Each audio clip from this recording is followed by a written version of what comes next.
Hello, I'm Marcus Harris, President and CEO of Old Dominion Electric Cooperative, and I'm truly honored and excited to be here as part of Old Dominion and the three-state region that we serve. I'm excited to leverage the experiences of my past in the investor-owned utility in South Carolina, as well as in the G&T Cooperative in Kansas, for the future benefit of ODEC and all of its members here in the future.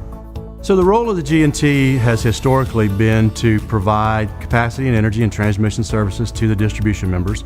Historically, G&T co-ops were set up to do things that distribution co-ops either weren't large enough to do on their own or just didn't want to take on the risk to do on their own.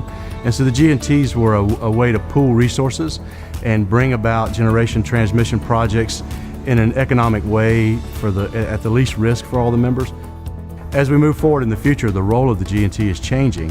And so the role of the G&T in the future is going to be to not only integrate traditional generating and transmission resources, but to allow those distribution member cooperatives to integrate new technologies and new systems that are coming along with solar and battery storage and electric vehicle and new technologies that members are seeing into their homes and businesses and into the distribution co-ops in a seamless manner through the G&T model. Looking forward to ODEC's future over the next several years, it's very important to recognize that diversity of supply that we have built with our generators at North Anna and at Clover, nuclear and coal, as well as adding the Wildcat Point generator to our system and our existing peaking natural gas plants. We truly have one of the most diverse power supply mixes of any G&T cooperative in the country. So Wildcat Point is a roughly 1,000 megawatt combined cycle natural gas fired generator located in Cecil County, Maryland. It's a great asset for ODEC. It diversifies our portfolio, brings a new gas combined cycle, very efficient power plant onto our system. It also brings a great economic benefit to Cecil County and the area around the plant in Maryland. And so we're excited about having that project, that new generating plant, as part of our portfolio mix. We're excited about being part of the community there in Maryland and truly believe that this new efficient combined cycle power plant is going to bring a diversity to our system that we really need going forward.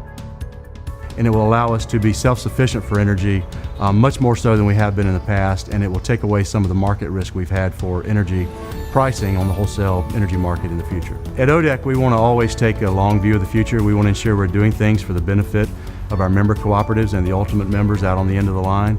And so taking that long view, it's important that we consider the changes that are coming about in the industry, that we truly allow and work with the members to foster the integration of those new technologies into the system and to do those for the benefit of the member cooperatives and the members on the system.